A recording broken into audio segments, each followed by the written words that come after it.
dough. I've had my bread that's been soaking in goat's milk. You need to make sure that it's soft enough. Feel down that there aren't any hard bits. And then I have my eggs ready. I've made a ring of flour by using the glass to make a well at the bottom. So what I do is I take the bread and I want to squeeze out the goat's milk just enough so that it's not dripping anymore, but it's still relatively moist, because that's going to give moisture then to the dough. I want to feel then, make sure that that bread is soft enough so that the pieces don't remain whole when I go and knead them. So then it gets crumbled into the center, and I proceed like this to do the rest of it.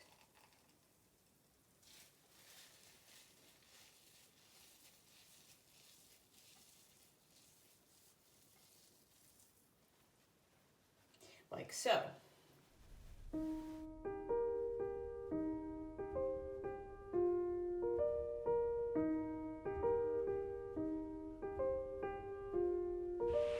I then want to separate the eggs because for this recipe, I'm only going to be using the yolks.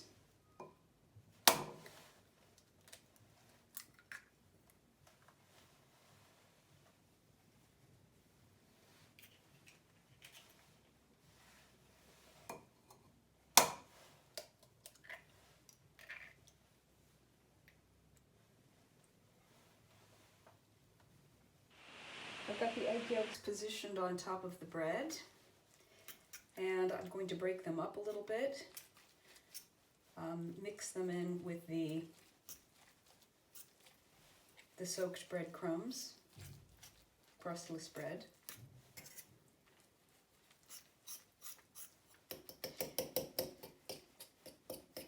Okay, and because this isn't very liquidy,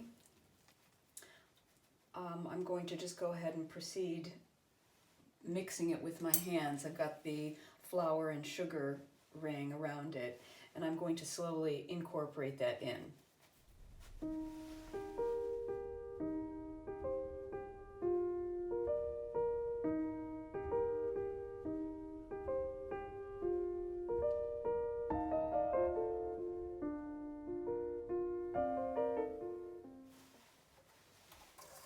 Now I'm going to proceed with kneading. Pushing down and pulling back. And that needs to go on for about 10 minutes so that everything is well incorporated.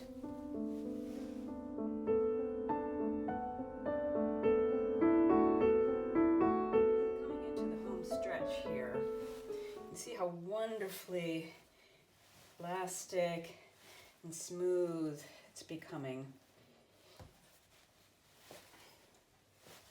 Pliable and workable, whereas at the beginning it was slightly sticky. I haven't had to incorporate any more flour into mine, but you're going to have to determine that according to how soft the dough seems to be. It should be resistant and relatively hard to work. It shouldn't be so hard to work that you can't make this sort of movement.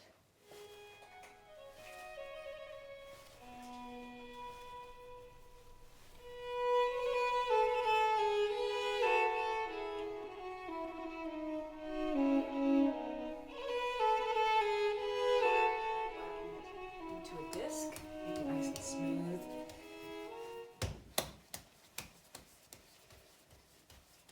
So that it can have a rest for about 20 minutes.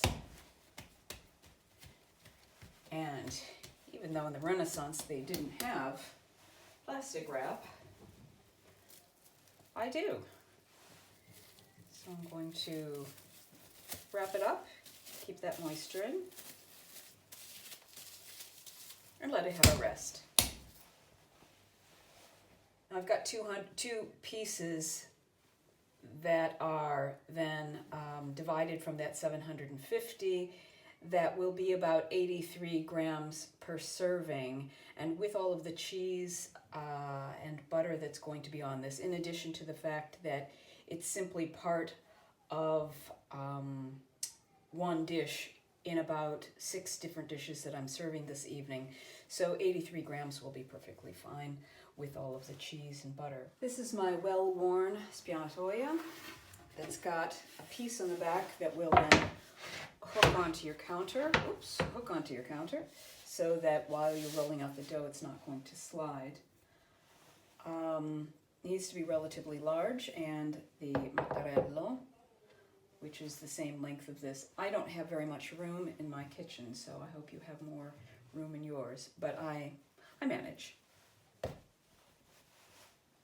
I start by flattening the dough out by hand, keeping the disc shape, and then I will roll it out with a rolling pin in a preliminary sort of way before I start using the Italian technique of the mattarello.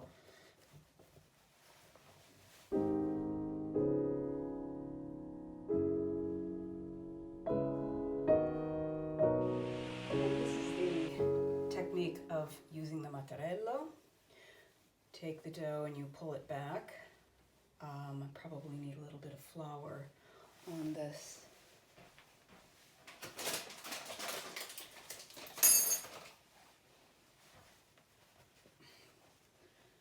Okay, I don't want to have too much on. Okay. Pull it back, secure it to the pin, lock it in, and then push down, pull back. You have your pin, which is 9 o'clock and 3 o'clock, and then you move it to 12 o'clock and 6 o'clock. And there you have it. Roll out that crease and repeat. Lock it in, putting pressure on the center, not putting too much out on the edges.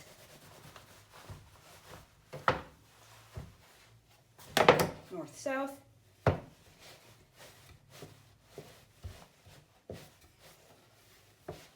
Okay.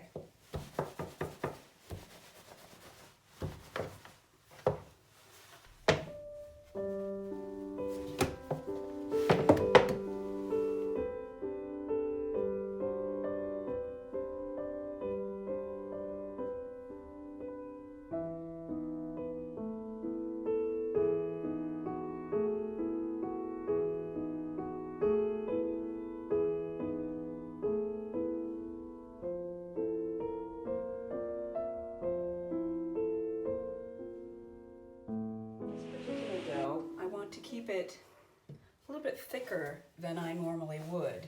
I like to go by seeing the grain underneath the grain of wood underneath the pasta. I can't really see it right now, but this is kind of the length that I want. Do one last roll.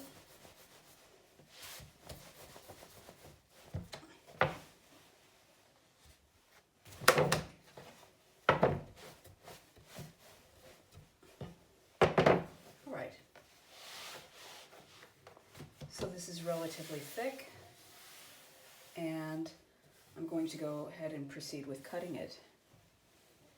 The normal procedure for cutting the dough is to roll it up, fold it over, some sort of thing like that, and then take a knife and cut it along the edge. But I'm going to use this tool, which I rarely use, because I prefer cutting it. I think it comes out better, but in this case, the softness of the dough, the squishiness of the dough with the bread in it, these come out better for this sort of thing, and it leaves a shape that is very toothsome. You're not going to get a pasta that's al dente when you have a fresh pasta. What you're looking for is a mouthfeel that could be described as toothsome then. I want to check and make sure that as I roll up, I'm still going to get the last cutter on the edge, and that's going to determine where I position this particular pin, right? Then I want to push down really quite decisively as I'm moving up. Make sure I'm not going off the edge. I want to get those slices all the way through. Okay. As I move it over, I again gauge a certain distance so that the first one is going to be the same width as the other ones. And I proceed in the same way, keeping an eye on this one in particular, that it's maintaining an appropriate width. See?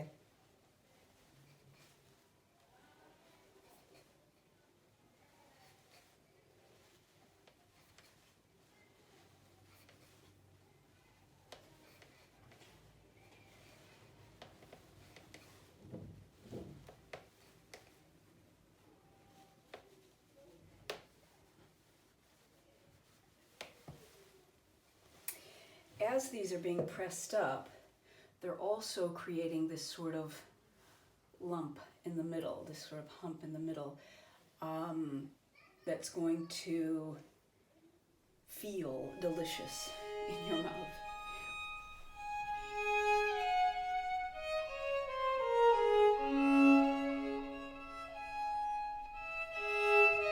I'm about to finish rolling out the second disc.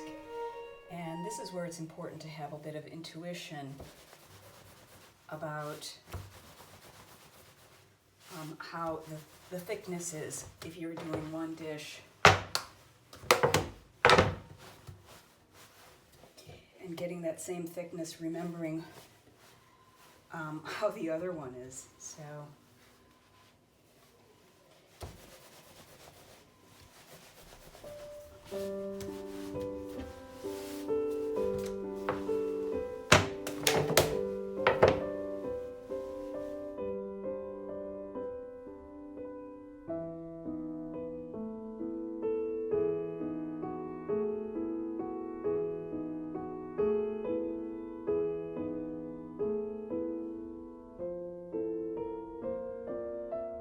prep work going on here. First of all is my boiling water for the pasta, and then in this pan I've melted the butter for the recipe that Scappi calls for it to be layered in between, and what I'm going to do instead is toss the pasta in the pan with the melted butter, and I've also put the cinnamon in there. I have a pan ready that's been buttered and sprinkled with a bit of Parmesan inside, which is going to make a nice crust on the outside. Then there's the soft cheese for layering, all grated, Parmesan cheese, which also goes in on the layering, and sugar. Remembering that sugar and cinnamon during the Renaissance is very much like our salt and pepper. It was put on rather ubiquitously. And one of the favorite tastes of the Renaissance is rosewater, which is included in Scappi's version of Maccaroni alla Romana. So, let's go to our recipe. There I've set myself up, and I'm going to start on layering the pasta. So, here it is.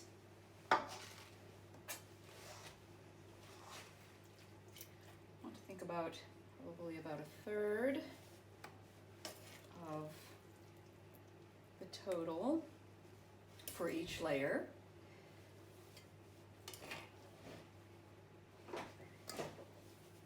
Okay, put it down there.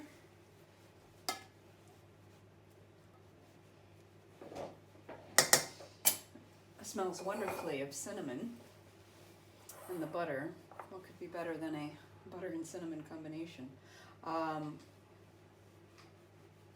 Cheese on top, kind of as generously as you would like to make it.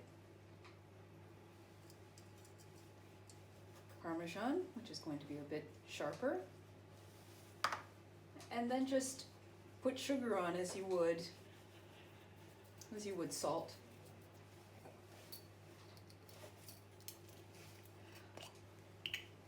Carefully holding your bottle of rosewater. Rosewater is going to lose a little bit of flavor in the cooking. So here's that, and we go on with the next layer.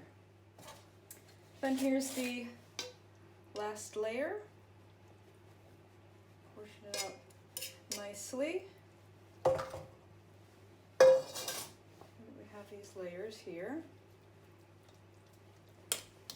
Press it down a little bit.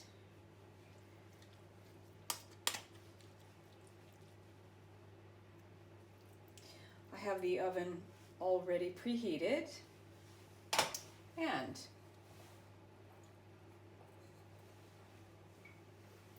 cheese. Might want to put a little bit more on this top layer so it makes a nice crust on the top. Parmesan. Sugar. Not too much. Okay. And again, rose water. And now, let's pop it in the oven. Here is the dish, all served up, and my piece cut out of there.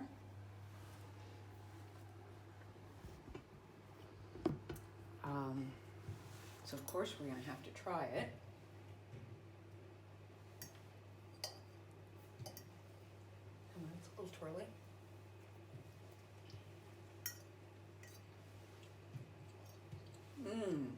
Is that delicious?